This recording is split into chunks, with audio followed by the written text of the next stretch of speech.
gente sabe da importância também, enquanto grupo de comércio, buscar associações, se filiar a elas e de alguma forma contribuir, né? A gente começou ano passado o nosso primeiro Natal de Cores Só Tintas e a gente arrecadou através dos funcionários e clientes alguns artigos, tanto de alimentação, quanto de brinquedos, quanto de roupas, e viemos aqui pela primeira vez conhecer a Associação Beija-Flor.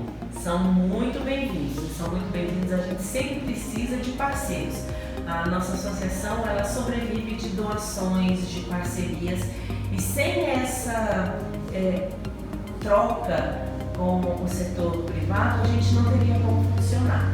Porque, infelizmente, do setor público a gente não tem nenhum apoio. Nós somos uma organização não governamental e a gente sobrevive basicamente de doações mesmo. Então, nós somos muito gratos à Só Tintas por essa parceria, né? Por nos ajudar. Obrigado a gente também. Então, Eliane, fale um pouquinho mais da sua atuação aqui na associação e de onde é que começa esse trajeto para você? Quanto tempo a associação tem e como é que você dá o start aí nessa parceria? Eu trabalho aqui na associação desde que eu cheguei ao Ceará. Pelo meu sotaque, eu acho que todo mundo percebe que eu não sou daqui. Eu sou paranaense e eu já trabalho com fissura labiopalatina desde que eu finalizei a minha faculdade, há muitos anos. Deixa os detalhes para lá. E aí eu sempre participei dos congressos dessa área de fissura labiopalatina. E no congresso em 2015 eu conheci o pessoal da Associação Beija-Flor, que também estava no congresso. Eu já sabia que eu iria me mudar para cá no início de 2016 e aí então já entrei em contato com o pessoal me dispondo a participar, a colaborar. E como aqui o pessoal tem um coração grande para receber todo mundo, me recebeu e aí eu estou aqui colaborando desde 2016.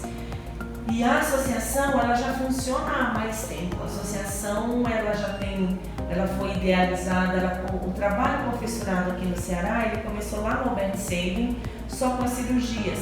Mas aí o Dr. Teixeira, que já faleceu, foi nosso fundador, ele começou a perceber que a demanda era muito grande para o Sabin e também o Sabin não comportava, porque como o tratamento do fissurado ele é muito longo, o tratamento do fissurado ele se inicia até antes do nascimento, logo quando a mãe sabe que está grávida, então a gente já começa com as primeiras orientações, os primeiros contatos, e ela vai até os 18, 20 anos, se tudo ocorrer dentro do prazo, mas infelizmente às vezes atrasa um pouco, então vai até bem mais que isso. E o Sabin só atende até os 17 anos e 11 meses. Então aquele paciente que não terminava o tratamento até os 18 anos, ele ficava desassistido. Então a associação nasceu com o objetivo de dar suporte para esses pacientes que estavam com mais de 18 anos. Mas aí a gente foi crescendo, a demanda foi aumentando e de repente a gente se vê atendendo criança, jovem, adulto e a gente hoje está com mais de 800 pacientes cadastrados, né? Mais de 800 pacientes cadastrados, mais de 500 atendimentos por mês que a gente faz. Então, cada profissional vai tendo seus atendimentos e a gente vai tentando levar tudo, mas ainda falta muita coisa. Você me falou que essa identificação do paciente pode acontecer inclusive durante a gravidez. Como se dá esse diagnóstico de quem tem lábio leporino ou você falou outro termo? Fissura labiopalatina. A fissura labiopalatina. No ultrassom, hoje em dia está muito em moda a questão do ultrassom, o pessoal faz ultrassom para quer saber o sexo, aí tem até foto, né? Hoje em dia o pessoal põe foto do ultrassom e tal. E aí já nesse ultrassom a fissura de lábio já é detectada. O ultrassom morfológico, por volta de 20 semanas, ela já detecta a fissura de lábio. A de palato dificilmente o ultrassom detecta porque é por dentro da boca, então o ultrassom não pega. Porque a fissura, ela acontece entre a 6ª e a 12ª semana de gestação. Ela é bem no início da gestação que ocorre a má formação desses processos embrionários e aí não ocorre a fusão dos dois lados. A gente é formado de duas partes e essas partes se juntam. E aí isso acontece por volta da 6ª, 12ª semana de gestação. Então, por algum motivo, é bom até que quando as pessoas veem, elas vão conhecendo um pouquinho mais, seja por estresse durante a gestação, a má alimentação durante a gestação, e isso inclui várias vitaminas, e o ácido fólico é uma delas. Já foi provado cientificamente que a falta de ácido fólico é uma das causas da fissura labiopalatina. Então eu sempre falo para as mamães, vão pensar em engravidar, quando pensar, será que eu começo a tomar ácido fólico? Posto de saúde dá, se não dá, é baratinho na farmácia, mas tomar ácido fólico, ele não prejudica, mas ele previne várias malformações, entre elas a fissura. Medicações outras durante a gravidez, poluição, então são várias causas e só que assim, não existe uma, fala assim, criança nasceu com fissura por isso, é muito difícil a gente identificar. 35% dos casos eles são genéticos, então alguém na família teve fissura, um avô, um tio, um primo, então está lá na informação, no código genético da família. Então 35% dos casos são esses.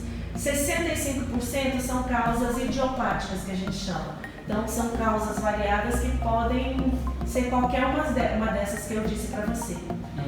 Não tem a história de guardar a chave no sutiã. Isso não é verdade, isso não funciona. E você saberia dizer de neonatais se existe uma porcentagem para identificar, pelo menos no Ceará ou no Brasil, qual é essa porcentagem? A incidência, normalmente a incidência no Brasil da fissura labiopalatina é 1 a cada 600 a 650 nascimentos de crianças. Então ela é bem comum, você vê que é uma incidência bem alta. É uma das malformações mais frequentes, mais comuns que existem, é a fissura labiopalatina. E aqui, assim, essa pesquisa foi feita em Bauru, que é um centro do Brasil onde mais se estuda fissura, né? É um centro até sul-americano, um centro reconhecido muito, mas essa é a média de 1 a cada 600, 650. E você, né, você estava nos falando, você atua na parte de fonoaudiologia. Quantos pacientes você chega a ver um dia, com a frequência de atendimentos que você tem por semana e qual é a sua abordagem? Você que já tem uma pesquisa extensa nessa área, como é que você desenvolve seu trabalho com eles? Bom, aqui na associação, hoje basicamente eu sobrevivo da fissura, vamos dizer assim. Minha profissão está toda voltada para a fissura, tanto aqui, eu atendo aqui 2 vezes por semana, na terça o dia todo e na sexta o dia todo, como no meu consultório particular. Eu também atendo outras coisas, mas atualmente só tem aparecido fissura. E eu atendo, em média, aqui na associação é bem puxado. Na terça-feira eu tenho 22 pacientes, 11 de manhã e 11 à tarde. É bastante. Então, às vezes eu junto 2 que tem a mesma alteração. Tem 2 que estão com problema no sonzinho do S. Então, eu vou atender esses 2 juntos. A gente vai trabalhar o sonzinho do S juntos. O paciente fissurado, ele apresenta muitos problemas de fala, porque a fissura de palato, a de lábio não altera nada na fala. Mas a fissura de palato, ela altera muito a fala. Principalmente lá atrás, o palato mole, ele é o que fecha a nossa passagem de ar entre o nariz e a boca, é a nossa campainha. Então, se eu não tenho essa campainha funcionando direito, fazendo o que ela tem que fazer, a voz fica hipernasal, então ela fica muito hipernasal. E a gente tem os distúrbios articulatórios compensatórios. Então o paciente sabe que ele precisa fazer uma pressão dentro da boca, mas ele não consegue fazer essa pressão dentro da boca, então ele faz em outro local. Como vocês viram o Vicente falando, então é cheio daqueles soquinhos, porque ele faz isso. Então o que a gente faz? A gente faz a criança trazer o ar para a cavidade oral. Aí a gente usa diversas estratégias, mas basicamente a terapia ela segue o ritmo de terapia articulatória de direcionamento de fluxo aéreo oral. Então o que é isso? Nada mais é do que trazer o ar para a boca. Então a criança vai fazer, se eu estou ensinando pá, por exemplo. Deixa eu pegar aqui para vocês verem. A gente tem um copinho, como esse aqui, um copinho de bolinha, que a gente faz. A gente pega, todo mundo come requeijão em casa, a gente pega os copinhos, traz pra cá e faz. Então a gente faz tá, porque aí a bolinha vai subir e a criança tem essa visão de, se ela fizer a bolinha não sobe. Então ela vai fazer tá. O resultado da ação dela, ela consegue visualizar. Exato. Então depois ela vai fazer na palavra papai. Aí depois ela vai fazer numa frase. Papai pediu pipoca. E assim ela vai fazendo até que isso entra na cabecinha e ela tá falando pá normalmente, né? É um som. Aí nós vamos fazer e a gente trabalha muito com o lúdico. Então o S, ele vai fazer o som da cobrinha. Aí a gente vai trabalhar com a cobra, fazer a cobra de massa de modelar, desenhar a cobra, pintar a cobra. E aí a gente também usa tudo que a gente for usar, a percepção tátil, a percepção auditiva, o retorno auditivo, tudo vai fazendo isso para que a criança tenha um retorno melhor daquilo que ela está aprendendo. Todos esses sentidos contribuindo para essa parte da cognição, né? Exatamente. Quanto mais sentidos a gente usa, mais aprendizado a gente tem. Então a gente tenta usar o visual, o tátil, o auditivo, tudo juntando para que a gente possa ter um aprendizado maior. E aí, o trabalho da associação em relação ao que é feito no Brasil ou mesmo em estudos de fora, você sabe dizer pra gente que progresso? Eu estou adorando os dispositivos que você se vale para poder fazer com que essa experiência, né, volte a incluir esse cidadão na sociedade, porque a gente ainda tem muitos casos de bullying por incompreensão, por cultura, por o que quer que seja. Hoje mesmo eu estava conversando com um paciente que sofreu bullying essa semana. Estava bem chateado. Porque acontece mesmo, infelizmente muita gente não tem o conhecimento, não sabe da dificuldade que é você nascer com uma limitação, você lutar contra essa limitação, ficar com algumas sequelas e você ainda sofrer bullying por parte da sociedade. Ainda quando se é criança, eu até compreendo, porque a criança não tem toda essa compreensão, né, de tudo, mas um adulto fazer isso pra mim é inaceitável. É inaceitável, uma coisa que foge dos meus padrões de compreensão. Mas assim, o paciente fissurado, ele precisa de ter um bom tratamento para ter um bom resultado.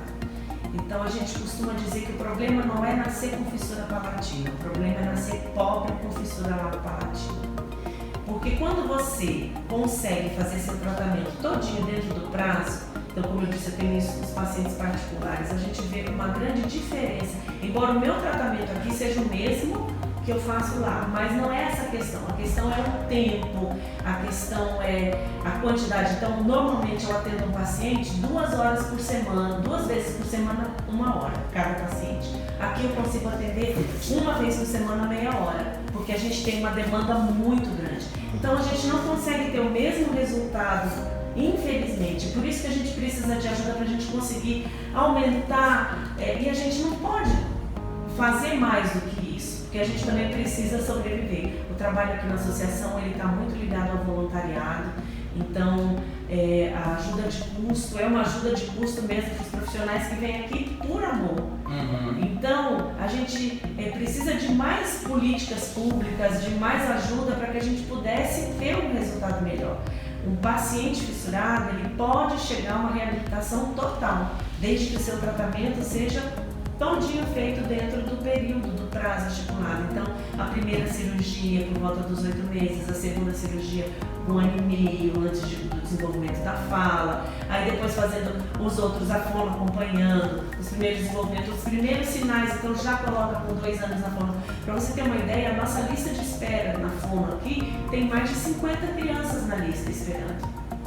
Então, essas crianças, elas estão perdendo tempo de tratamento. E a gente não pode fazer nada, porque a gente depende dos pacientes, a gente depende do progresso deles e a gente não consegue dar atendimento a todos os pacientes que precisam. A nossa fila de orto está enorme, a fila de cirurgia para adulto, a gente tem mais de 50 adultos na fila precisando de cirurgia e a gente não consegue porque a gente não tem um hospital que nos ajude, que abra as portas para a gente operar o adulto.